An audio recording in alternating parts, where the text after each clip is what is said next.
one of the charges is that, wow, you ordered a luxury car, Toyota, na bulletproof, etc.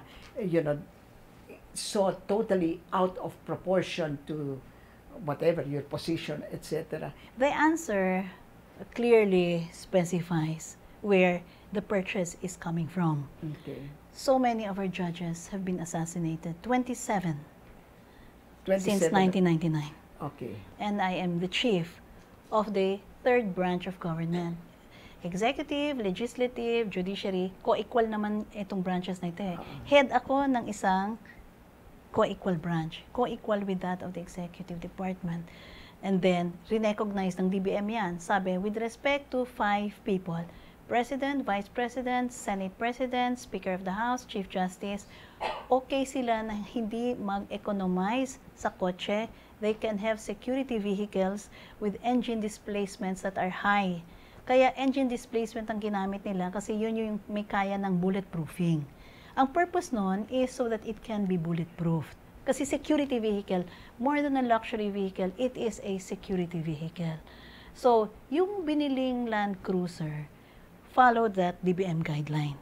Nagka-public bidding, it was the cheapest or least expensive of those that can be bulletproofed with that kind of engine displacement. So, hindi pa yan naka-bulletproof. And yan ang presyo that was the product of a competitive bid. You mean to say the court and bank approved that purchase? Yes. What is, it's not proper? Ganun ba yun? It's not moral? Ang tingin ko ganito, no? Nang na-realize ni Atty. Gadon na walang basehan yan, kung ano-ano nung sinasabi nila ngayon. This is the first purchase of the court for my use. First, in 7 years. Ang una kong ginamit na kotse... Sandali lang. No. Walang binigay na bagong kotse nung pumasok kayo ang AJ. Wala. Kininong kotse ang ginagamit niyo? Ang pinagamit nila sa akin is, one, a 1996 Toyota Crown na lumang-luma. So when I was given a car, it was already 14 years old. Laging sira at tumitirik. At butas pa yung mga gasket, kaya naamoy ko yung tambucho. Hindi kayo bumili ng bagong kotse from 2010 to 2017. Ngayon lang kayo bumili ng kotse. Nung naging Chief Justice na ako, gusto ko sanang pakita na kung pwede ba may konting frugality. So 5 years hindi ako nagpapapalit ng sasakyan. So ang ginamit ko yung sasakyan ni Chief Justice Corona. Well, kauna-unahan din yan na isang kotse ng Justice ng Supreme Court na nagkakahalaga ng 5 milyon. Eh bakit naman yung ibang associate justices, mga kotse nila, mga naghahalaga lang ng 1.5 million? Meron ka bang logical na explanation na mas safe yung, yung Toyota Land Cruiser, except na talagang luxury vehicle yun. Yung 27 justices, wala yatang ganun, no? Pero sa kanya, wala mas siya dapat ikatakot kasi ang Supreme Court is a collegiate body. Pag ang decision niya, they come as a whole decision of the group. But there's another one. Yung sa, you daw, yun na pumunta kayo sa Boracay and you were in the best villa and then you had this presidential suite, etc. And again, President Duterte mentioned that specifically. Okay.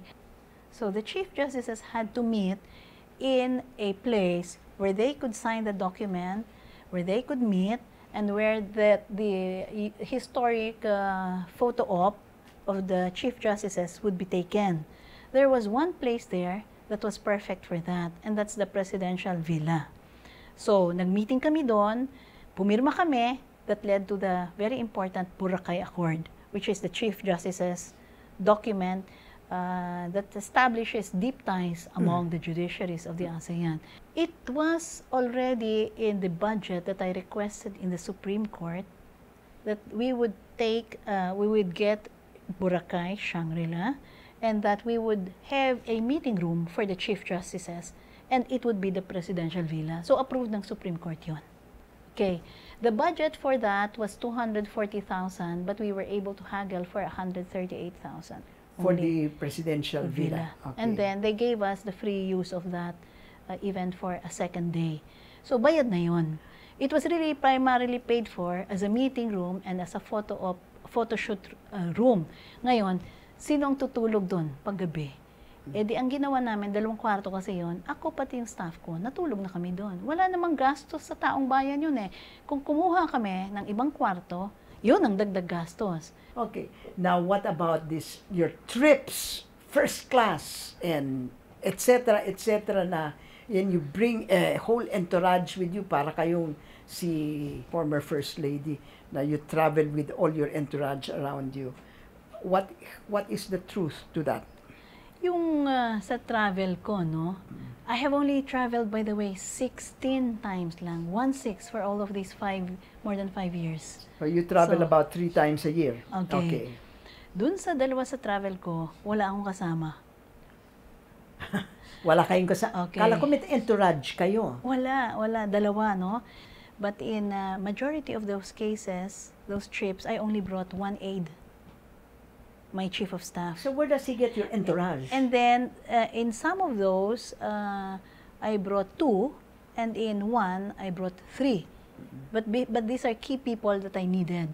So yung word na entourage, hindi ko talaga alam kung saan niya nakukuha yun. Itong mga trips niyo ba, it's of public record? Yeah, public and record. The number of people who accompany you? Yeah. Una-una, wala akong first class travel business class lang talaga. Under the Supreme Court rules, which is in the Human Resources Manual, which was approved way before I became Chief Justice, yung rule na on travel, no?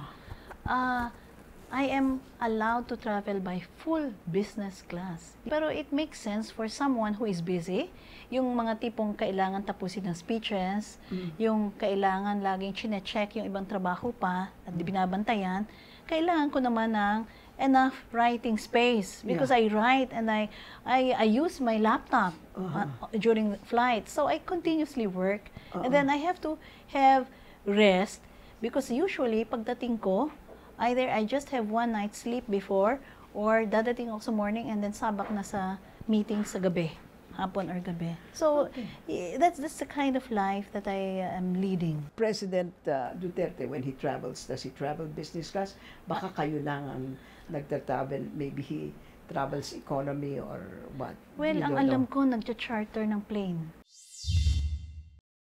Well, napakababaw naman na dahilan nun. Bakit ka magsusulat? Ba't ka gagawa ng mga presentations mo on the plane?